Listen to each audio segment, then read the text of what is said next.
ఆదిలాబాద్ జిల్లా వార్తల విషయానికి వస్తే ఇటీవల కురుస్తున్న భారీ వర్షాల నేపథ్యంలో పత్తి పంటను తేమ శాతంతో సంబంధం లేకుండా ప్రభుత్వం కొనుగోలు చేయాలని పత్తి రైతులు డిమాండ్ చేశారు. నిన్న ఆదిలాబాద్ మార్కెట్లలో ప్రారంభమైన పత్తి పంట కొనుగోలు సమయంలో తేమ శాతం 12% లోపు ఉండాలని, ఆపైన ఉంటే తాము కొనుగోలు చేసేది లేదని సీసీఐ చెప్పడంతో తాము దళారులకు ప్రైవేట్ వ్యాపారులకు అమ్ముకొని తీవ్రంగా నష్టపోతున్నామని రైతులు ఆవేదన వ్యక్తం చేశారు. ఇప్పటికైనా ప్రభుత్వము సీసీఐ వెంటనే జోక్యం చేసుకొని 20% వరకు తేమ శాతం ఉండే విధంగా కొనుగోలు చేసే విధంగా ప్రభుత్వం చర్యలు చేపట్టాలని, లేకుంటే తాము ఆందోళన చేపడతామని ఈ సందర్భంగా పత్తి రైతులు హెచ్చరించారు.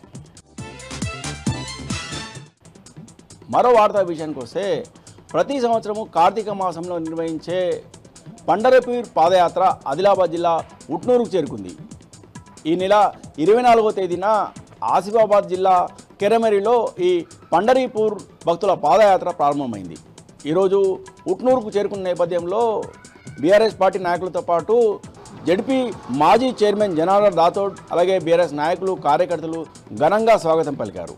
మాజీ జడ్పీ చైర్మన్ జనార్దన్ రాథోడ్ భక్తులకు అన్నదాన కార్యక్రమం నిర్వహించారు. ఈ సందర్భంగా పండరీపూర్ యాత్రకు వెళ్తున్న భక్తులకు సౌకర్యాలు ఏర్పాటు చేశారు. పండరీపూర్ వెళ్తున్న శోభాయాత్రలో పాల్గొన్నారు. ఈ సందర్భంగా ప్రతి ఒక్కరు కూడా పండరీపూర్ వెళ్ళే ఈ పాదయాత్రలో పాల్గొని విజయవంతం చేయాలని జడ్పీ మాజీ చైర్మన్ జనార్దన్ రాథోడ్ పిలుపునిచ్చారు. ఇక నిర్మల్ జిల్లా వార్తల విషయానికి వస్తే నిర్మల్ జిల్లా బైన్సా పట్టణంలోని పూలేనగర్లో పోలీసులు కార్డన్ సెర్చ్ నిర్వహించారు. ఈ సందర్భంగా సరైన అనుమతి పత్రాలు లేని 76 బైక్లను, అలాగే 3 ఆటోలను, ఒక కారును స్వాధీనం చేసుకున్నారు. ఈ సందర్భంగా పట్టణ సిఐ గోపీనాథ్ మాట్లాడుతూ పట్టణ ప్రజలు శాంతియుతంగా జీవించేందుకే ఈ కార్డన్ సెర్చ్ నిర్వహిస్తున్నామని, ప్రతి ఒక్కరు కూడా శాంతి భద్రత నిర్వహించడంలో పోలీసులకు సహకరించాలని ప్రజలకు పిలుపునిచ్చారు. గంజాయి వంటి మత్తు పదార్థాలకు దూరంగా ఉండాలని, అలాగే సైబర్ నేరాల పట్ల ప్రజలు అప్రమత్తంగా ఉండాలని సూచించారు.